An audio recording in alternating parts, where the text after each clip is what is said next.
All right. Welcome everyone to Polkadot Deep Dives. I'm Abhishek, and today we're kicking off a three-part series on frame benchmarking, and today is going to be about weight concepts. So buckle up. We hope you have fun, and let's get into it. So the objective is to give you a overview of what weight concepts are, how they're used for benchmarking, and in general, the purpose of these learning sessions, if you've been following us, is to promote learning and share knowledge about the frame palettes, substrate tooling, so that they can enable you to build better parachains and standalone chains. So the agenda for today is all about weights. We'll go on how they are used in the runtime, what are the data types involved, the traits involved, and we'll also share some demos with you and talk about weights version 2, also known as 2D weights. All right. So first off, blockchains are bounded systems. So what is meant by that? So a substrate, when you run a substrate node template, it comes with a 6-second target block time. That immediately tells you something. That tells you that we have limited computation, I/O, memory, and need network resources. As a block author, you need to run all the transactions. Then you need to make sure that they are running within memory bounds so that you don't have a out of memory error. Then you need to propagate it through your network so that other validators and other peers can get your block and then import it into the state. So all this needs to happen within a certain amount of time, and hence we need some kind of metric that would enforce such a bound. Weights are that weights are that instrument. So weights V1 are an instrument or measurement of on-chain compute time. So substrate defines 1 unit of weight, which is something abstract, as 1 picosecond of computation. Now, picosecond is like 1 second has one followed by 12 zeros. So that many seconds of that much amount of units of weight. Now that's also defined against some reference hardware. So you can think about it like if I have a supercomputer and my 1 second of weight is different from somebody who's running a Pentium 4. So in that regard, weights are different. So it's always about in reference to something. Now, also, what are weights used for? Weights can be used to track palette logic execution. Why they are important, what this migration has been important, and if you want to go more in deep, you know where you can go to find more information. So a bit of history here.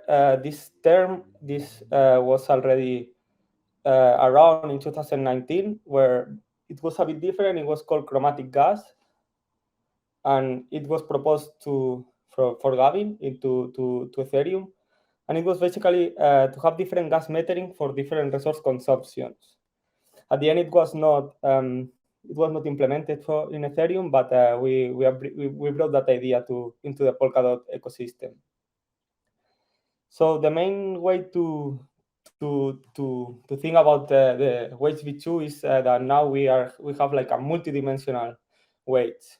At the beginning of Substrate, we only have like one-dimensional weights. We're only measuring the weights via the computational time, and now we have increased to this weight v2 to have like a multidimensional to be able to measure different things. This code that we have here, it was coined by Gavin when he was explaining weight 2 in the Sub-Zero conference in November, and it's like the definition of weights V2 is a needed for automatic functions to be executed on parachain safely. The automatic function here means like some kind of migration that parachain wants to do, XCM calls or different schedules calls that we have, that the parachains have, that are going to be executed in the future. And the execute safely, that here means, so just to summarize how parachains and relay chain works in 10 seconds, the collectors of the parachain are generating the blocks, and then they are sending to the relay chain a proof of validity, which is a proof that the validators in the relay chain can check, and then they know if they can agree, and they know if the collector is cheating or not. So it's for the security of the parachain. So this change to this migration to the weights v2, and we have had a new dimension to the weights, measuring the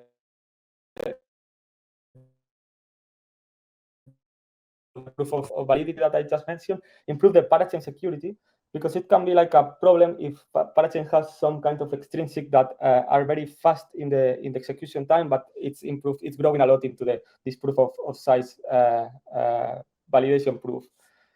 So that's why we address that with this weights v2. And also, it also makes the fee system more fair. So with a multi-dimensional weights, you are not only checking the execution time, you are checking, like you are able to check much more the dimensions here. So comparing the weights v1 to v2, so in the weights v1, it was very good for solo chains, because it's we have this way that checks measure the computational time used on based on some reference hardware. So this is the code that we have, is the type weight that is basically a U64 type. And now we have had a second weight into, so it's now a two-dimension weight, and we have add the weight of storage space used by the proof of validity. That it's much better to measure that into the parachains. The migration was not easy at all, because it was changed the whole concept of weights, that again this was how weights look like in the code, was basically a U64, and now we are converting into a struct weight that has a multidimensional and different variables. So it had like some intermediate steps that I want to mention. You probably don't have to. We don't have to worry about that anymore. This was in the version 9.29. Currently, we are in the version 9.40. But it's good for you to understand that it was not easy at all, and how was the process to migrate from the version 1 to the version 2.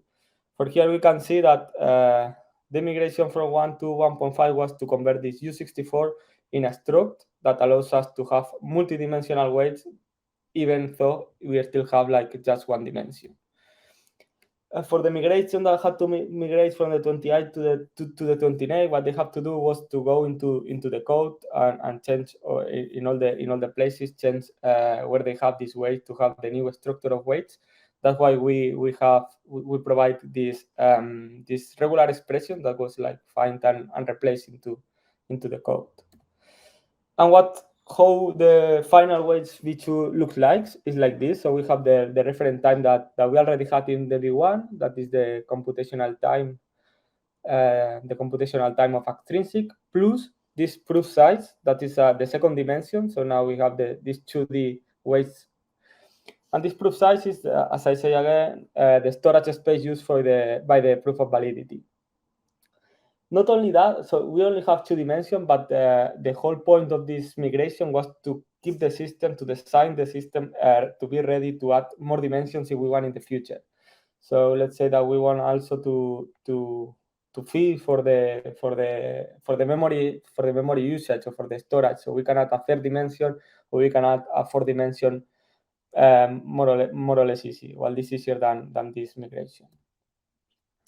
Some interesting, well, some changes that have to do. So in the config, we'll change a bit the syntaxes. So now we use this palm name weights and this new trait substrate weight. Then an interesting change is also the operation with weights. So before was like just unidimensional operations, and now we have like this multidimensional operation. So if we want to compare, if you have in the code, for the people that had to migrate in the code, so for example, the example that I put here is for a test that is checking that the weight is great, the weight of the info one, or the extrinsic one, is greater than the info 2 of the extrinsic 2. So to do that, now we need to use a new method that is all GT, that basically goes and compare not only one dimension, two dimensions, the rect time and the proof size. So we have like a whole a lot of operations implemented into these struct weights that has like for different comparison or different arithmetic operations. Another one for to do the migrations was this function that we have here that was the conversion from an old weight to a new weight. The old weight here means this the 1.5 that we mentioned, where we already have the struct weight, but we only have one dimension, the ref time. So in this migration, basically what it does is take the first element of the old struct, the ref time, and add it a default value for the proof size using this from parts method. From parts is basically a constructor when we can create a new kind of weight. And again, if in the future is we add a third dimension, here in the constructor, basically we are gonna just add a third parameter. And another example of code that some people had to do in that migration was to go to all the weights that were specified and modify to manually to be able to use the new type of weights using this constructor from part. So this example is for the extrinsic do something. The extrinsic do something is for in the palette is a palette template that we have in the node template in the software repository. And basically here we only have the 10,000 hard coded, so now we have converted 10,000 for the new weights using this from parts method. These two things are highlighted because we can skip it now. There is already a pull request where the developers are trying to get rid of all this migration from old weights to new weights, and then this second part, this do something function that is already highlighted, this part, that also should be skipped because now we can calculate the weights in a better way that we're gonna see now. We don't have to hard code it the weights like it was in this example. But I think it's interesting just for you to know how was some steps that got to be done into the migration. So to calculate now the weights, that's to calculate weights we use benchmarking. I'm not gonna talk a lot about benchmarking because the next learning session next Friday and the next Friday are gonna be specifically about benchmarking. So that's gonna be very useful to understand it. But basically, benchmarking is a tool to calculate the weights, to have the accurate weights, basically checking the worst case scenarios that we can have and calculate estimating the weights. So in the version 9.35, just two versions behind the one that we are now, it was like this was updated this frame benchmark CLI that is used to estimate the weights. So now the proof of validity side, this new weight is added into the estimation. So we don't have to do it hard coded. We can use this tool. Also, it is recommendable to use this tool, this frame benchmarking CLI. And what people had to do here, the people that had nodes already or some palettes, what they had to do here was re-benchmark all the palettes to generate the new weight using this tool. And also at the same time, so ensure that the proof size will not overflow the block limit. So check that that all the weights make sense and not overflow the limit that has in the block. And this is a pull request that is open into the GitHub repository of Substrate because the weights v2 migration is still ongoing. It's still not considered totally closed. Here we have like a list of things that I already told, like for example, all the implementation of different comparison methods, change from this remove rectangle weights means the change from the version 1.5 to the version 2, etc., etc. And at the end, we see that there's still two pending that are related to the max proof size and the proof of validity size.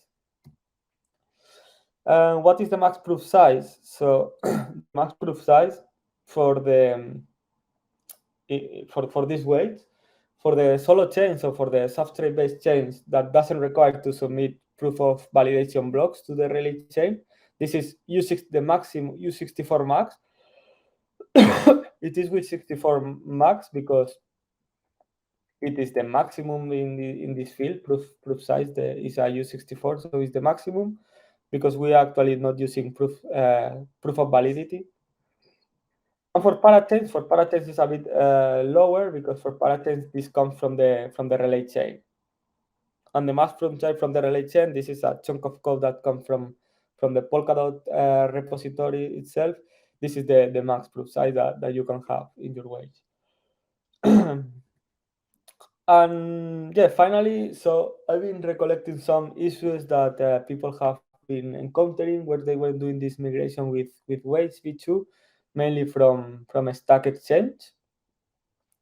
The first one is related with Ink smart contracts. So some people were complaining that when they were using Polkadot.js to deploy an Ink smart contract, they were getting an error related to the gas consumption.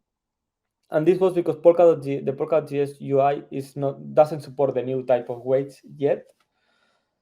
The solution to that, if you want to deploy a smart contract, for now you can use this contract UI. That is a platform, a website that the Ink team developed in order to to deploy smart contracts and have a workaround to work with Weights v2. If you are using a Polkadot JavaScript library and you want to do it manually, that's a bit more complex, but you can add this Weights v2 type manually in the code. And the good thing is just to fix Polkadot.js to support this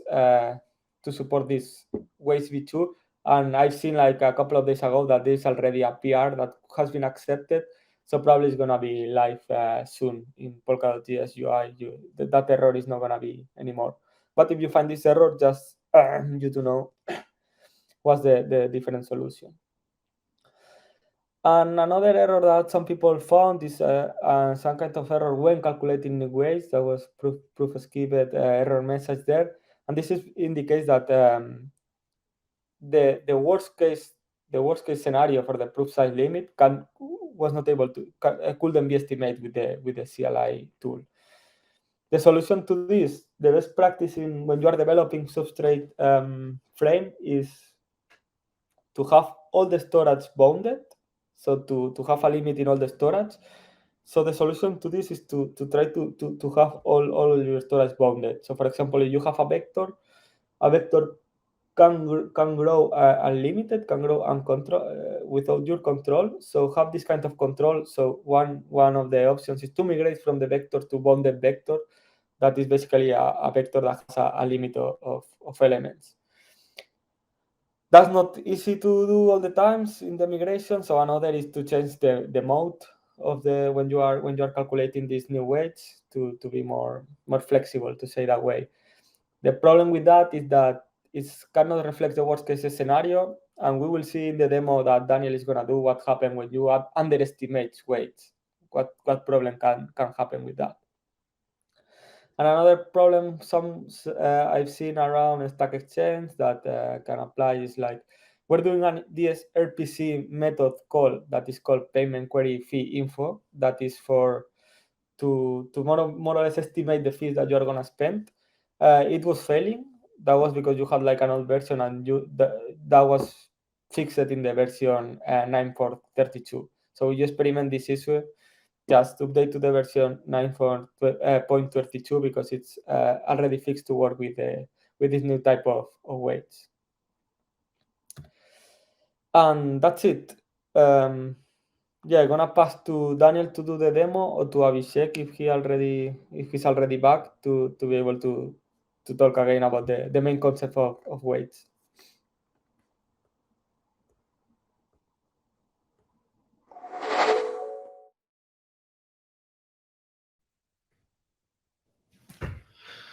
Okay, so I'm Daniel Bigos. Welcome everyone on the demo. After my demo, we will have Abhishek, who will, give some more overview about weights. But yeah, about the demo. This is not the regular demo as we had previously. I mean, the demo that I'm going to show is more about key lessons that you need to take into consideration while creating the runtime.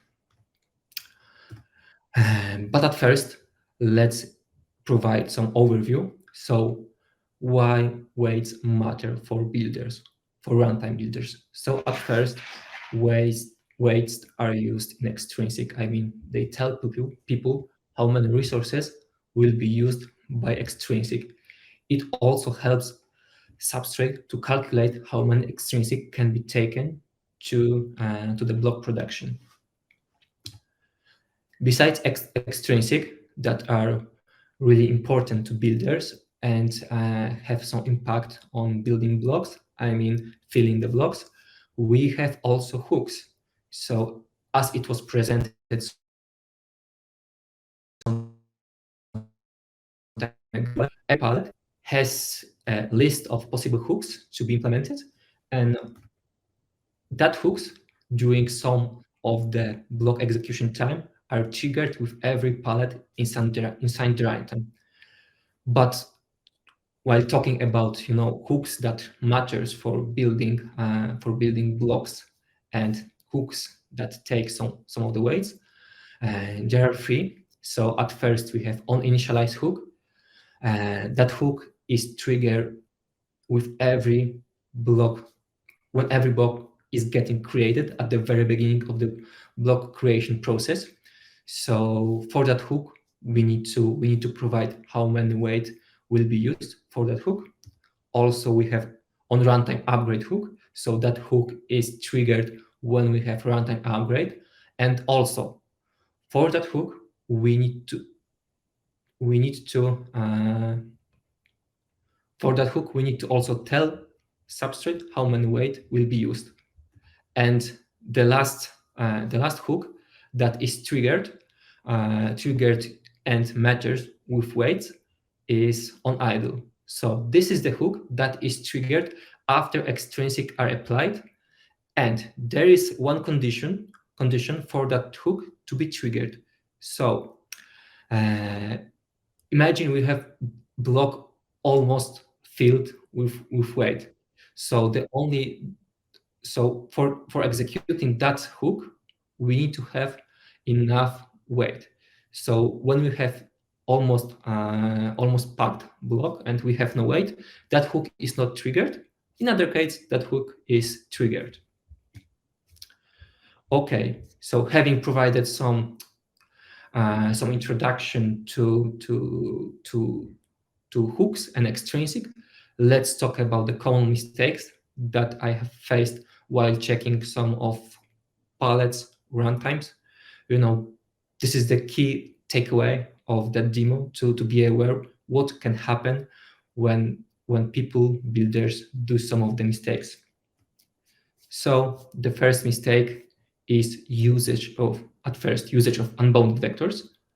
That's the main point. But also, I have seen a lot of troubles also with bounded vectors.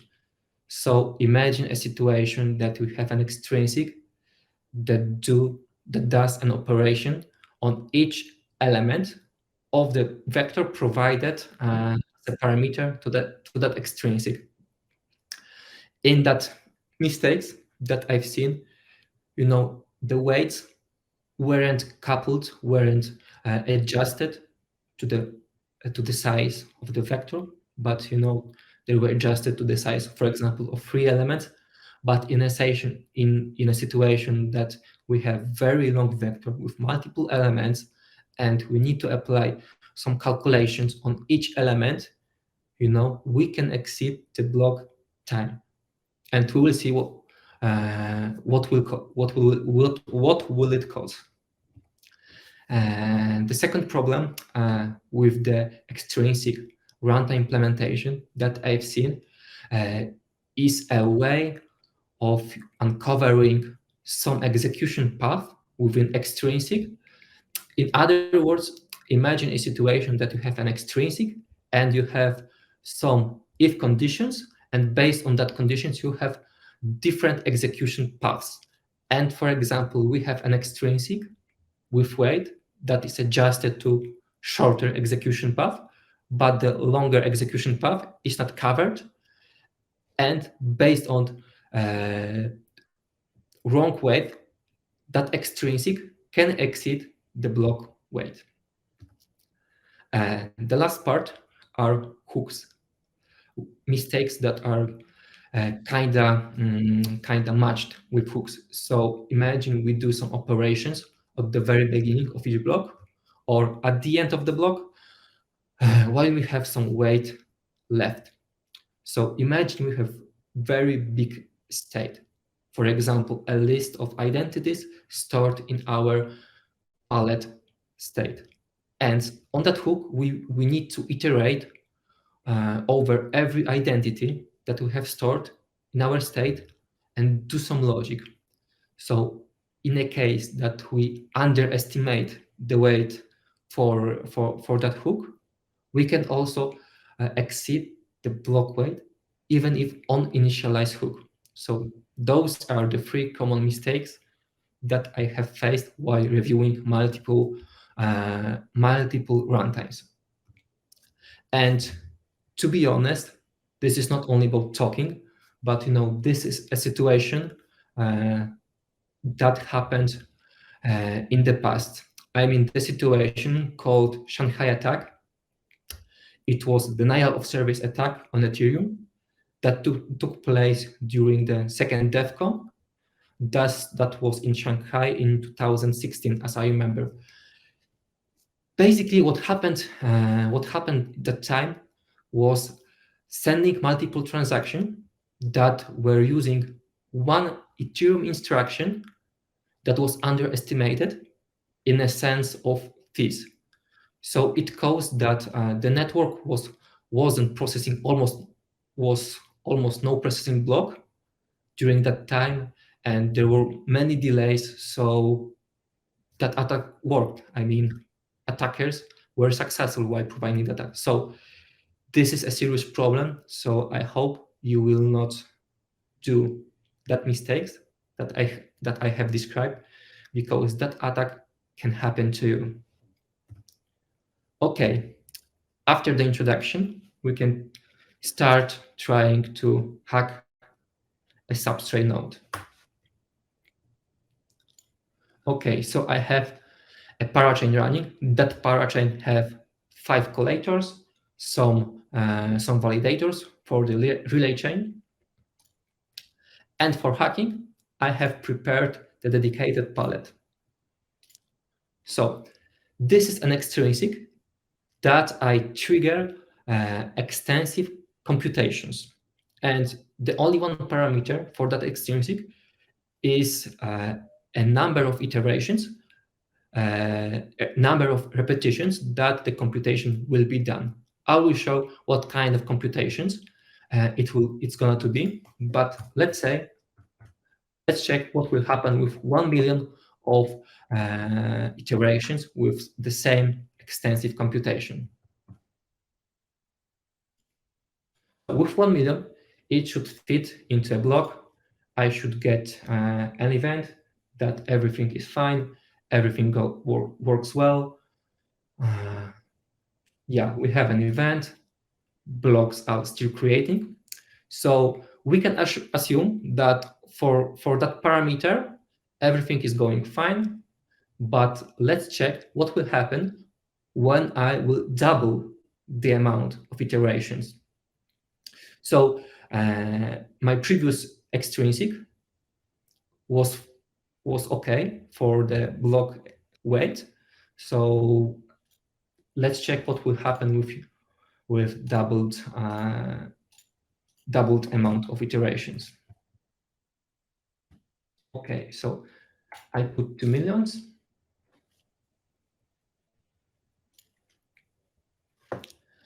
And let's go into code for a moment. So this is the extrinsic that I have prepared. Oh, this part of code can be interesting to you. So in that part of code, besides specifying the weight for the extrinsic, I have also specified the dispatch class for the extrinsic. The dispatch class will be covered by Abhishek when he will be back. And for that extrinsic, the dispatch class is set to normal. And this is the default dispatch class of every user extrinsic. The third parameter passed is is an enum of pay, and this parameter tell the runtime if user needs to pay for execution of that extrinsic. But what does the extrinsic do?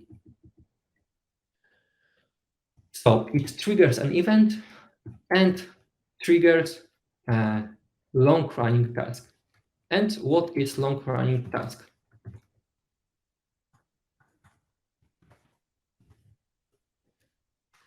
Okay, so long-running task is multiple iterations doing the same stuff, and it's calculation of just a factorial of 30. So basically, this is quite expensive, computation. So let's see what will happen on substrate runtime if blocks are produced or no. So as you can see, the parachain has stopped. Last block was produced 2 minutes ago. Let's check on another validator of the same parachain. Last block was produced 2 minutes ago. Let's check details of that parachain on our relay chain. The same information that last block was done 2 minutes ago. So the summary of that is when we exceed the block weight in extrinsic, our parachain will stop. So this is the first mistake that you can do in your runtime, and you need to avoid this. The second mistake, I need to restart my my setup, but let's go to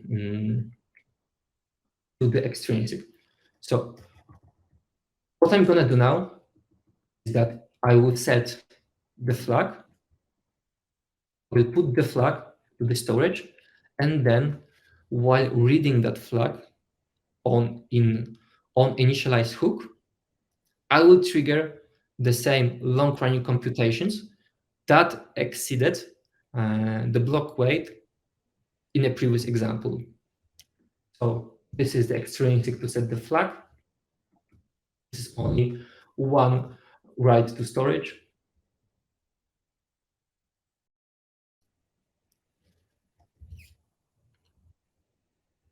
And this is a hook. So we read from storage and the flag, and if the flag is set to true, we trigger the long-running task that exceeded the block time. So let's go to our UI. I need to refresh everything, and I hope everything is producing block after initialization. Okay.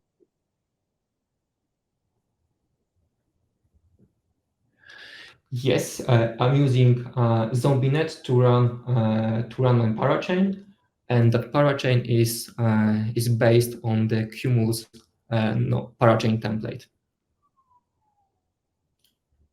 Okay, so we are back, and the whole parachain is set, is fresh.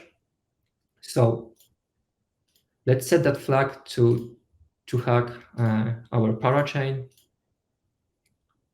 So when I submit that extrinsic, that flag will be saved to the storage, that block will be created, but at the very beginning on the next block, we should stop our chain in that case. Let's see.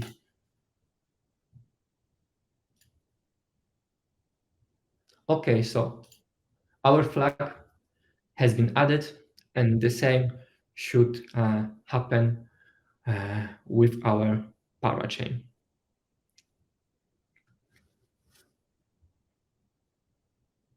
So yeah, as you can see, we are over 12 seconds, but let's wait to confirm that I am right.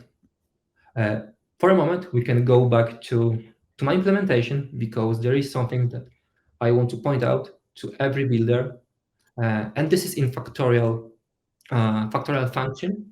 So whenever you create or even do some extensive computation, mathematical computation, use safe math operations. So for example, in that factorial, I can easily exceed overflow unsigned int, and for that operation, I have used checked operation. So remember also about that kind of mistakes. And yeah, we are back on our JS. And as you can see, the last block was created 1 minute ago. The same on the second collator. And we should expect the same. Yeah, so we are mainly done with the demo. These are common mistakes that I have faced. So I warn you not to make the same mistake and try to learn from anyone else's mistakes. So this is really important. And now it's time for Abhishek because I see he is back. Okay, guys, looks like I'm back. So, sorry for the hiccups earlier. So, we were on this slide and we were still covering weight conceptual. So, what I'd like to point out here is that uh, going on with the theme of the previous slides, that weights are not the only metric for policing resource consumption. Uh, for example, you have memory usage, you have storage, you have the size of the blockchain, and you have other strategies. So you need to consider other strategies to deal with them. So, for example, how do you tackle the problem of memory constraints? So, if you look into the service file, you can see that you can specify the number of WASM heap pages that will start with your node. So we can start with just a gigabyte of WASM heap pages, and that's a hard constraint on your blockchain node. For blockchain size, we can limit that by implementing a per byte fee. So you can have a transaction, and you can have per byte fees for that. So that can help you limit the size that the blockchain is growing at. And we can also specify something called a maximum block length in the frame system configuration. So the you can see that this has nothing to do with weights. These are the other constraints. So as per our definition of weights, which was to control our execution time, or a metric rather, to measure our execution time, we are looking at other areas right here. Then finally we have storage. So if you'll notice this, that Polkadot, Kusama, and Substrate have this concept of existential deposit, which means that dust accounts are not allowed to take up storage. So you can set up a fee. Let's say you're building a pallet. You can set up a fee such that the user pays for the storage size that they are using. And yeah, so I urge you to look into other strategies, like whatever you can think of as separate from execution time. They need some other strategies to deal with. Moving on. So the wait v time in code looks like just a simple wrapper over a U64. It's a struct with a ref time field and has a U64 which is measuring your weight. And there's just a simple function that returns that number. So weights v2 actually adds a second field, as Alex showed us earlier. They have added a proof size, so that for parachains you can track their storage consumption. Now let's get into the configuration. How do you use weights in your runtime? So for that we have this type called block weights, and block weights is just a getter over some this type here, which is frame system limits block weights. We'll be looking into more detail on how that's spelled right here. So it has three fields. So whatever is the maximum, or whatever is the weight configuration for your runtime, you put into this struct, and then this struct is it's your main entry into the world of weights basically. So each block will have a base block weight consumption, which is like you have certain overheads. So you may have certain overheads regarding the network consumption. So we use that in base block right here. Max block will be the maximum or the target block time, which I have written here. So it's defined as the sum of max total from each dispatch class, and given that each the sum may not exceed this, but there are cases where we have an extra reserve field that can bend this rule right here. And finally, we have the per class configuration, which will configure your weight characteristics for each dispatch class. Now, we'll look into what dispatch classes are after this slide, but just know that there are three in total. There is your normal dispatch classes, which is just user initiated transactions. You can think about it like that. There is the operational dispatch class, which can be a simple palette. It's just identical to a normal palette call, but it has an extra annotation that helps your runtime understand that this has to be treated differently than, say, a normal execution. And finally, we have the mandatory class. So yeah, right here you can see these are the three dispatch classes, and there are some interesting points here. So for example, operational you would use operational dispatch classes for something that is very essential to how your blockchain network functions. So it also it has some special rules, like it's exempt from paying length fees, so no transaction byte fee there, and it is given higher priority, so it can take up the entire block weight, or the entire block, if you will. So uh, that's there. And it also has, in most substrate node, it has a configuration for your reserve space. So let's say you have a operational extrinsic that doesn't fit in the max total that's defined by that dispatch class. You can extend that using reserve, which will allow for that operational dispatch to be included. And then we have mandatory, which is primarily used for inherent transactions. These are transactions that are injected by the validators, and thus they are like also there are certain characteristics, like they have no upper limit. Like you can create an impossibly heavy block using just mandatory dispatches, but for that reason we need a different validation mechanism for that. So you can think about just the way inherents are verified by other validators. And if some malicious validators tries to build a very heavy block, you can slash them. All right.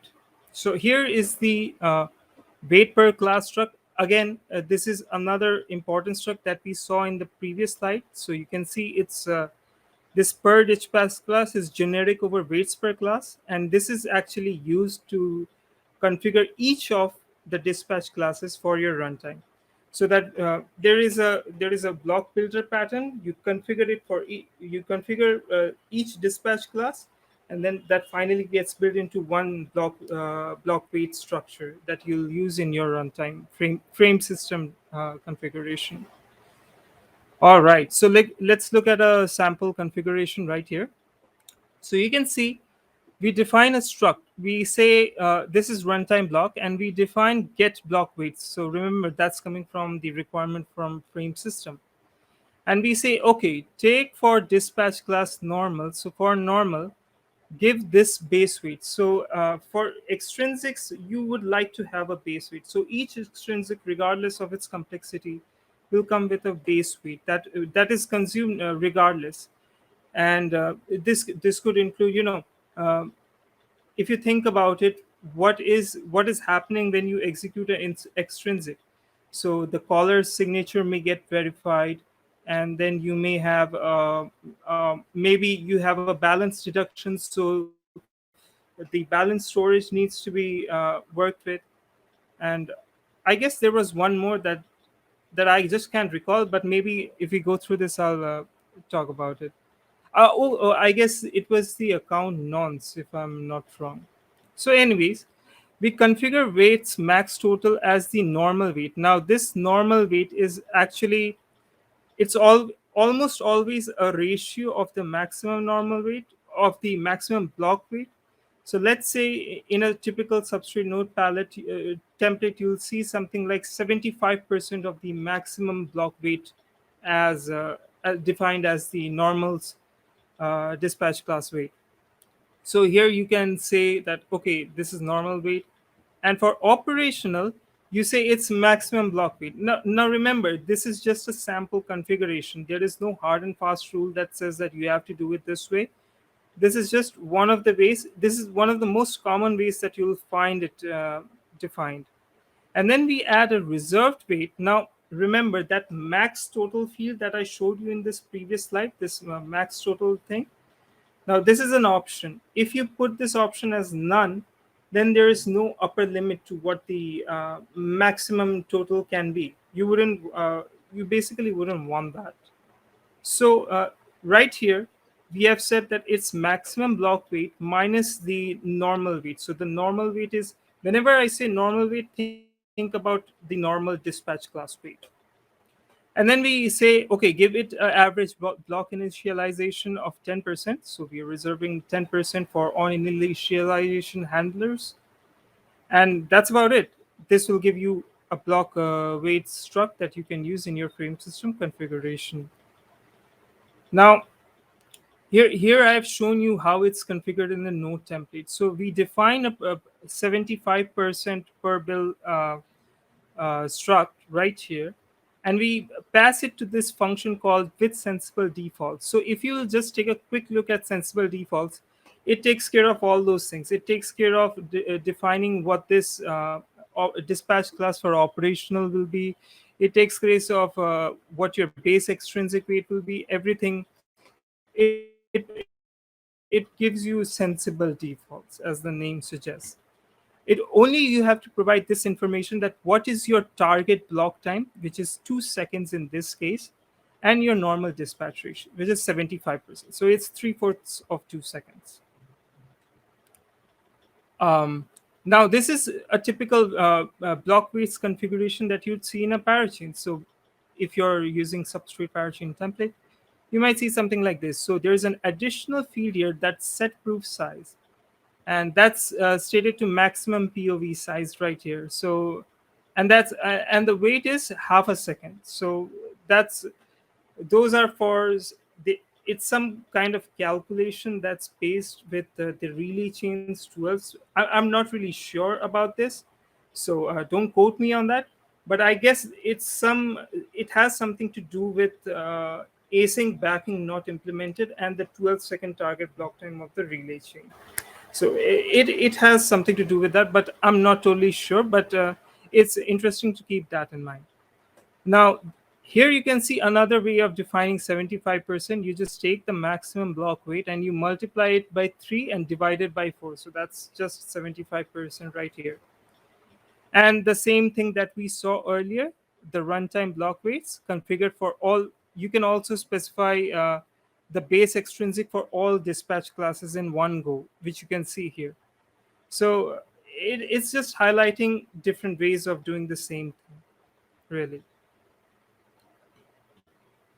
Okay, now how are weights used in Substrate? So any Substrate developer knows how important weights are for their palettes. In fact, it's one of the first things that they write. So whenever you're writing a palette, you might hard code some value like this. So 1 million, which translates to about 1 microsecond of compute time. And this is actually important because if you don't specify what your palette is consuming, it can easily become an entry for a DOS attack. So also weights can be dynamic such that you can include some Rust code right here. So based on the input parameters that your dispatchable is receiving, you can write if some condition, then add 2 million to 1 million, or else do nothing, else add 0. So you can have you can either hard code it, or you can have it depend on the user inputs that are included in that palette call. Now, this is just the upper limit for your dispatchable. At the end of the palette, you can actually return a reduced weight, or you can return a new computed weight, which can be less than this number, and that amount will be actually refunded back to the user. So refunds are also just to keep in mind here that how are you actually determining this number? You are determining it by considering a few basic things. How heavy are your computations? Are you performing database reads? Are you performing database writes? And if you're using substrate, you usually have access to a type like db weight info, and that can actually help. Sorry, there's some sound there. Oh, so yeah, sorry about that. Uh, yeah, so you actually have access to some DB weights from the runtime itself that you can use to uh, um use for how many reads and writes you did. So you don't have to actually know the number; you just invoke that function. Another place that it's used heavily. So pallet hooks on initialize, they are run on every block. So uh, if you're designing a blockchain and you want some computation to run at every block start, you write it in on initialize, and then you return a weight up front. So that weight gets actually subtracted from your maximum block weight. So you actually get a small portion, you actually take away some portion of the weight just up front right there. And on runtime upgrade also, even on runtime upgrade returns you a weight that can tell you if how much space it will take in the block. But on finalize is special here in that it doesn't actually return a weight, because it's actually run at the end of the block. And so it's actually discouraged to put heavy computations on finalize, as it can make your block too heavy to be imported by other peers. So just a quick recap of usages. There's storage operations, codec operations, searching and sorting. Say you are doing a binary search versus a linear search. That will affect how much weight you use.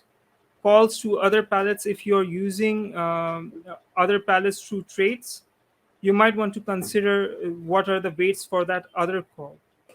Smart contracts, weight execution, obviously, and XCM. Again, when we talk about XCM, you have to understand that each chain that communicates with XCM is different. So they may have different configurations, different fee structures. So you need to actually buy execution from other chains in order to have your XCM message be executed. Now, how do you get a common interface for that? Weights provides you with that common interface. So you can purchase weight, and whatever weight that you don't use gets transferred to the Sulpress weight register for the XCM executor. All right. Now, finally, fees. So we have been talking about this abstract notion of weights, which is just a number. But to have a real impact, it needs to be converted to fee. And for that, we have two traits in particular. One that I have shown here, that's weight to fee. So it's just a mapping between weights and the balance that's defined in your runtime. The other one that I think it's not shown here, I think I forgot to put in my slides, that's weight to fee polynomial, that can actually give you a more fine grained structure to how you want to compute this weight to fee thing. And it actually returns a polynomial. So like this thing, like a polynomial is n cube plus m square, and then you have various constants that multiply. So it can be like it can be a different function altogether. It may be a quadratic function. So yeah, that's something to keep in mind right there. Now we'll look at a sample implementation for weight to be. So right here we have constant multiplier which is generic over T and M. T is the balance, I believe, the balance type, and M is the multiplier. So this basically takes whatever weight you send it and it multiplies it with M get. So it just takes M and it multiplies it. Here you can see how it's being used. So U128 is being used for the balance type, and const U12810 is being used for the multiplier. So we need this const to generate the get implementation. You call that and you get the number 10 back. And so whenever you call this function, it is just multiplying it. You can see it's saturating mul. So you call it with 50 and it gives you back 500. So that's how you can control how much fees you're charging for, and actually it's used by pallet transaction payment. So yeah, I guess that was it. It was great to have you all. Thank you. See you in the next week. Thanks, guys. Bye. Bye Thank bye. you. Cheers, byes.